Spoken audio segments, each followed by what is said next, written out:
अस्सलाम वालेकुम everyone, this is me Sonia और आज इस वीडियो में हम डिस्कस करेंगे एनाटॉमी एंड फिजियोलॉजी के चैप्टर ब्लड के एमसीक्यूज़ को। So let's get started. We have question number 1। What's the proportion of whole blood is normally represented by blood plasma. अब होल प्रोपोर्शन क्या है ब्लड का नॉर्मली, जो कि प्लाज्मा रिप्रेजेंट करती है। ऑप्शंस 35%, 45%, 55% और 65%। The right answer is C. 55% जो है वो प्रोपोर्शन होता है होल ब्लड का, जो कि नॉर्मली ब्लड प्लाज्मा रिप्रेजेंट करती है। Next, which of the following represents the largest constituent of plasma. Largest constituent simply means volume. Plasma का जो वॉल्यूम है वो सबसे ज़्यादा कौन सा कंस्टिट्यूएंट है जो बनाता है। ऑप्शन है हमारे पास glucose, plasma protein, waste product और electrolyte. The right answer is B. Plasma protein largest constituent है जो कि ज़्यादा वॉल्यूम बनाती है प्लाज्मा में। Next, which of the following is an albumin. Transferrin, thyroglobulin, fibrinogen or immunoglobulin. Here the right answer is A, transferrin. Next, which of the following is the best definition of anemia? Anemia की best definition कौन सी है? Option है हमारे पास the ability of the blood to carry enough oxygen to meet the body's need, reduced hemoglobin contained in circulating red blood cells, a reduced number of circulating red blood cells, और last option है हमारे पास inadequate iron level in the blood resulting in small and pale red blood cell. अब यहाँ पर कौन सी वो बेस्ट डेफिनेशन है जो एनीमिया को रिप्रेजेंट करती है। So here the right answer is A, the inability of blood to carry enough oxygen to meet the body's need. यानी ब्लड सेल्स जो हैं उनको इतनी एबिलिटी नहीं है कि वो ऑक्सीजन जो इनफ अमाउंट में बॉडी की नीड है ऑक्सीजन वो कैरी नहीं कर पा रहे। तो एनीमिया में भी सिंपली यही होता है। दूसरी डेफिनेशंस भी ठीक है, लेकिन बेस्ट डेफिनेशन जो है वो ए है। Next, which of the following term means production of cell. अब नीचे दिए हुए एग्जाम्पल्स और ऑप्शंस में वो कौन सा टर्म है जिसका मतलब है ब्लड प्रोडक्शन। ठीक है, ये मेडिकल टर्म्स है। एनाटॉमी आपने पढ़ी है तो आपको ये मेडिकल टर्म्स भी पढ़े होंगे आपने। ऑप्शन है हमारे पास एराथ्रोपोइसिस, हेमियोसिंथेसिस, ल्यूकोसाइटोसिस और haemopoiesis. Here the right answer is D. Haemopoiesis का मतलब होता है production of blood cells. Okay. Next, which of the following is characteristic of erythrocyte structure. अब erythrocyte simply red blood cells को indicate करता है। Okay, अब रेड ब्लड सेल्स की कौन सी कैरेक्टरिस्टिक्स है उसके स्ट्रक्चर की। तो एनाटॉमी में आपने रेड ब्लड सेल्स के स्ट्रक्चर को पढ़ा होगा। सो ऑप्शन है हमारे पास they are biconcave disc meaning the central portion is thicker than the outer portion. Option B, they contain very few organelles to make room for hemoglobin and the nucleus is smaller than average. Option C, their average diameter is about 7 micrometer and their flattened shape allow them to stack in piles from smooth flow. Option D, their membranes are flexible allowing them to deform as they exit the bloodstream to take oxygen to the tissues. Now here the right answer is C. बाकी जो सारे option है वो सारे wrong हैं, क्योंकि ये तो बाइकॉन्केव डिस्क का ये मतलब नहीं होता कि वो सेंट्रल पोर्शन उनका थिकर है और आउटर जो है पोर्शन से। ओके, और उनके अलावा उसके अंदर न्यूक्लियस नहीं होता। जो मेच्योर रेड ब्लड सेल्स होते हैं उनके अंदर न्यूक्लियस नहीं होता, तो बी वाला भी गलत है। लेकिन जो सी है वो एकदम ठीक है, यानी राइट है, क्योंकि जो रेड ब्लड सेल्स होते हैं उनका डायमीटर 7 माइक्रोमीटर होता है और उनकी जो फ्लैटेंड शेप होती है वो उनको अलो करती है कि वो स्मूथली फ्लो करते जाएं। So the right answer is C. Next, how many haemoglobin molecule does an average red blood cell contain. अब एक जो हीमोग्लोबिन मॉलिक्यूल से वो एवरेज रेड ब्लड सेल्स कितने कंटेन करता है? ऑप्शन है हमारे पास 280 मिलियन, 280,000, 2.8 मिलियन और 28 million. The right answer is A, 28 million. जो रेड ब्लड सेल्स हैं पूरी बॉडी में, एवरेज उनमें 28 मिलियन हीमोग्लोबिन मॉलिक्यूल्स प्रेजेंट होते हैं। Next, oxyhaemoglobin readily releases its oxygen under all of the following condition except। अब जो ऑक्सीहीमोग्लोबिन है वो readily अपनी ऑक्सीजन को ना रिलीज करती है, लेकिन नीचे जो दी हुई कंडीशन से इसमें से एक ऐसी कंडीशन है जिसमें वो अपनी ऑक्सीजन रिलीज नहीं करती। Options low tissue pH, low tissue oxygen level, low tissue temperature और low tissue carbon dioxide. So here the right answer is C, low tissue temperature. Okay, इस कंडीशन में वो ऑक्सीजन को रिलीज नहीं करती। Next, which of the following statement describing the life cycle of erythrocyte is true. अब नीचे जो option है उसमें एरेथ्रोसाइट की लाइफ साइकिल डिफाइन की हुई है। अब आपने ये फाइंड आउट करना है कि कौन सी ट्रू है एरेथ्रोसाइट से related. Option A, erythropoiesis takes about 27 days। B, erythrocytes are released into the circulation as immature reticulocyte। C, dietary folic acid and vitamin C are required for erythrocyte synthesis। And D, in adult erythropoiesis takes place mainly in the marrow cavities of the long bone। Now यहाँ पर right answer क्या है? The right answer is B, erythrocytes are released into circulation as immature reticulocytes। उसके बाद ही ये mature होते हैं, otherwise ये 27 डेज़ में इनकी फॉर्मेशन नहीं होती। और उसके अलावा डाइटरी फॉलिक एसिड नीड में होती है, लेकिन विटामिन सी इतनी नीड में नहीं होती एरेथ्रोसाइट्स की सिंथेसिस के लिए। Next, which term refer to the weight of haemoglobin in 100 ml of red cells. Options mean cell haemoglobin concentration, mean cell haemoglobin, mean cell volume और हेमाटोक्रिट। अब यहाँ पर वो कौन सा टर्म है जो हीमोग्लोबिन के वेट को रेफर करता है 100 ml of red blood cell में? Here the right answer is A, mean cell haemoglobin concentration. Okay, next, which of the following is true of erythropoietin. Erythropoietin से रिलेटेड कौन सी स्टेटमेंट ट्रू है? Erythropoietin क्या है? ये जो एरेथ्रोपोइटिन है ये किडनी से रिलीज होता है, जो कि क्या करता है, रेड ब्लड सेल्स की फॉर्मेशन करवाता है। आंसर ऑप्शन है हमारे पास, this hormone act on spleen to increase red blood cells breakdown. Wrong, in erythropoietin deficiency the blood become viscous and more likely to clot. C, erythropoietin is released by bone marrow to stimulate red blood cells production. D, the main stimulus from erythropoietin release is hypoxia and its levels are controlled by negative feedback mechanism। So D option is right, क्योंकि erythropoietin hormone तब release होता है जब body में hypoxic condition होती है। जब मतलब हाइपोक्सिया का मतलब होता है ऑक्सीजन डेफिशिएंट।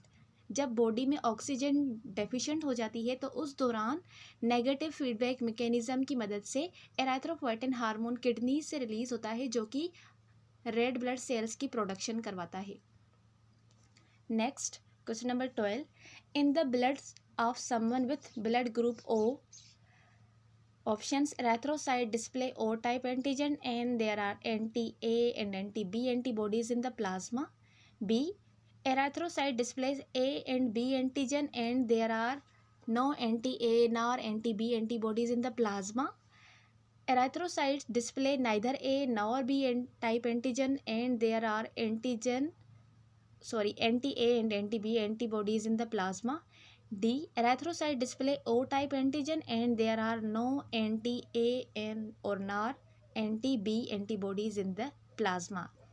अब जो लोग ओ ब्लड ग्रुप वाले होते हैं उनमें कौन सी स्टेटमेंट यहाँ पर ट्रू हो सकती है? So here the right answer is C, erythrocytes जो होते हैं जिसका यानी जिसमें ब्लड ग्रुप ओ होता है, उनके जो एराथ्रोसाइट्स होते हैं वो ना तो ए और ना ही बी टाइप के एंटीजन को डिस्प्ले करता है, and there are antigen anti A and anti B antibodies in the plasma. लेकिन प्लाज्मा में क्या होती है, उनके खिलाफ एंटीबॉडीज प्रेजेंट होती है। Next, which is the best explanation for why an individual with blood group A will suffer a transfusion reaction if given blood group B। अब कोई बंदा जिसका ब्लड ग्रुप ए है, अगर उसको हम ट्रांसफ्यूज़ कर रहे हैं ब्लड ग्रुप बी, तो उसमें रिएक्शन क्यों होता है, उससे रिलेटेड कौन सी स्टेटमेंट बेस्ट है। ऑप्शन से हमारे पास option A, the recipient has type A antigen on their erythrocyte which will react with the anti A antibodies of blood group B. B, the recipient produce anti-B antibodies which will react with the B type antigen on the donor erythrocytes. C, the donated blood contain anti-B antibodies which will react with the anti-A antibodies produced by recipient. D, the donated blood contain anti-A antibodies which will react with the type A type antigen on the recipient erythrocyte. Now here the right answer is B, क्योंकि जो B blood group है उसमें B antigen है, जिसके against में जो recipient है वो बी एंटीबॉडीज़, जो एंटी बी एंटीबॉडीज़ है वो प्रोड्यूस करेगा, जिसकी वजह से ट्रांसफ्यूजन रिएक्शन अगर होता है। So here the right answer is B. Next, granulocytes arise from which precursor cell type. अब जो ग्रेन्युलोसाइट है वो कौन से प्रिकर्सर सेल टाइप से अराइज होते हैं। ऑप्शन से हमारे पास megakaryoblast, monoblast, lymphoblast, myeloblast. The right answer is D, myeloblast. ये वो प्रिकर्सर सेल्स हैं जहाँ से ग्रेन्युलोसाइट्स अराइज होते हैं। Next, mast cell which are found in the tissue are similar to which type of white blood cell. अब जो mast cell जो कि टिश्यूज़ में प्रेजेंट होते हैं वो कौन से वाइट ब्लड सेल्स के साथ सिमिलर होते हैं। ऑप्शन से हमारे पास neutrophils, basophil, eosinophil, monocyte. The right answer is B, basophils. Mast cells जो होते हैं वो बेजोफिल से सिमिलर होते हैं। Next, which of the following type of white blood cell is the first on the scene in an inflammatory response. अब जब inflammatory response होता है उस दौरान कौन सा टाइप होता है वाइट ब्लड सेल का जो कि वहाँ पर पहले पहुँच जाता है। ओके, जैसे यहाँ पर सिंपल मैं आपको एग्जांपल दूँ, कोई भी झगड़ा वगैरह होता है तो पहले वहाँ पर लोकल जो पॉपुलेशन होती है, पब्लिक होती है, वो आती है, उसके बाद वो पुलिस को फ़ोन लगाते हैं। तो इसी तरह से जैसे यहाँ पर इन्फ्लामेटरी रिस्पॉन्स होता है तो पहले कौन सा वाइट ब्लड सेल होता है जो कि उस जगह पर आ जाता है। ऑप्शन से न्यूट्रोफिल, बेजोफिल, साइनोफिल और monocyte. The right answer is A, neutrophils, जिनको हम पुलिस सेल भी बोलते हैं। Okay, next question number 17, which of the following white blood cell transform into a macrophage। अब कौन सा वो वाइट ब्लड सेल है जो कि मैक्रोफाज में ट्रांसफॉर्म हो जाता है। मैक्रोफाज का मतलब होता है जो कि मैक्रो यानी जो पैथोजन से उनको ईट कर ले, इनगल्फ कर ले। ऑप्शन से हमारे पास neutrophil, basophil, eosinophil, monocyte. The right answer is D, monocytes. Okay, ये मैक्रोफाज में ट्रांसफॉर्म हो जाते हैं। Next, lysosome in phagocytes options contain destructive enzyme, are responsible for amoeboid motion, produce antibodies, recognize and target foreign antigens। अब lysosome इन phagocyte में उसका क्या function होता है। So here the right answer is A, it contain destructive enzyme. अगर आप lysosome को phagocytes के तौर पर देखेंगे तो लाइजोसोम के अंदर डिस्ट्रक्टिव एंजाइम्स होती हैं जो कि उसको डिस्ट्रॉय कर देती हैं। Next, Kupffer cells are macrophages found in joints, are part of mononuclear phagocyte system, are small and mobile, are the shortest live type of defence cell. So here the right answer is B, Kupffer cells are part of the mononuclear phagocyte system. जो mononuclear phagocyte system होता है उसके parts हैं Kupffer cells. Okay, otherwise ये liver में find out किए जाते हैं, लिवर में प्रेजेंट होते हैं। Next question number 20, which of the following statement regarding leukaemia is false. Leukaemia से रिलेटेड कौन सी वो स्टेटमेंट है जो कि फॉल्स है। ऑप्शन से हमारे पास exposure to ionising radiation is a risk factor but there is no known genetic predisposition. B, the development of anemia is recognized feature of the disease. The increased predisposition to clotting associated with leukemia increase the risk of stroke and other thrombotic event. D, in acute lymphoblastic leukemia children have a much better prognosis than adult. So here the right answer is A, exposure to ionizing radiation क्या है, risk factor है, जो कि एक false statement है regarding leukaemia. So the right answer is A. Next, deficiency of which vitamin directly cause impaired clotting. कौन सी vitamin की deficiency directly impaired clotting cause करती है। ऑप्शन से हमारे पास vitamin B12, vitamin B1, vitamin K और vitamin E. The right answer is C, जो कि आप सबको पता है vitamin K. Next, the normal blood platelet count is 200,000 to 350,000 millimeter cubic. B, 100,000 to 200,000. C, 400,000 to 550,000. D, 150,000 to 250,000. So here the right answer is A, 200,000 to 350,000. Next, which of the following structural feature do erythrocyte and platelet have in common? अब erythrocyte और platelet में वो कौन सी structural features है जो कि इन दोनों में common होती है। ऑप्शन से हमारे पास they are both rich in hemoglobin, their average count in whole blood are in range 400,000 to 550,000, they are both produced from megakaryoblast, neither has a nucleus. So here the right answer is D, दोनों के पास nucleus नहीं होता. Okay, next question number 24, what is the other name for clotting factor 12. Clotting factor 12 का other name क्या है? यह भी most common question है जो कि एग्जाम में आपसे पूछा जाता है. ऑप्शन से हमारे पास Christmas factor, calcium stable factor, Hageman factor. Here the right answer is D, Hageman factor is the other name for clotting factor 12. Next, which of the following enzyme is responsible for fibrinolysis. Fibrinolysis के लिए कौन सी enzyme responsible होती है? Option से हमारे पास thromboplastin, plasmin, fibrin, thrombin. Here the right answer is B, plasmin enzyme जो होती है वो फिब्रिनोलाइसिस के लिए रेस्पॉन्सिबल होती है. Next, which of the following factor is not involve in the final common pathway of clotting. Options thromboplastin, prothrombin, fibrinogen, thrombin. Here the right answer is A, thromboplastin. ये factor नहीं है जो कि final common pathway of clotting में involve होता है. Next question number 27, intrinsic factor is essential for the production of platelets, erythrocyte, granulocytes और A ग्रेन्युलोसाइड्स. अब इंट्रिंसिक फैक्टर का जो इंट्रिंसिक जो फैक्टर है वो किसकी प्रोडक्शन के लिए एसेंशियल होता है?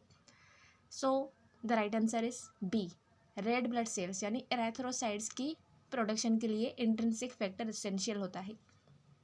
Next, von wild disease is brain clotting factor और clotting disorder caused by deficiency of clotting factor 8, immunodeficiency disorder caused by failure of leukocyte maturation, form of anemia associated with undesired or undersized erythrocyte, increased risk of thrombus formation due to overactivation of the clotting cascade. Now, what is the right definition of this disease? असल में ये disease किस तरह से होती है और किसकी वजह से होती है? So here the right answer is A, ये क्लोटिंग डिसऑर्डर है जो कि अकर होता है due to the deficiency of clotting factor 8. Okay, the right answer is A. Next, what is heparin. ये हेपरिन क्या है? Options the clotting factor also called proaccelerin. B, an anticoagulant released from mast cell along with histamine. C, an inflammatory mediator released from macrophage. D, the main constituent of hemoglobin. Here the right answer is B. जो heparin होती है वो क्या है, ये एक anticoagulant है जो कि मास्ट सेल से रिलीज होती है along with histamine. Next, the rhesus protein is a clotting factor, also called labile factor. B, an inflammatory mediator released from macrophage. C, a protein sometime found on the erythrocyte cell membrane. D, essential for the production of all blood cell in red bone marrow. Here the right answer is C. Rhesus protein जो होती है वो एराथ्रोसाइट cell membrane के ऊपर found की जाती है. So this was the whole about blood MCQs. I hope कि आपको आज की वीडियो क्लियर हुई होगी. मिलते हैं अगले वीडियो में, तब तक के लिए अल्लाह हाफिज़.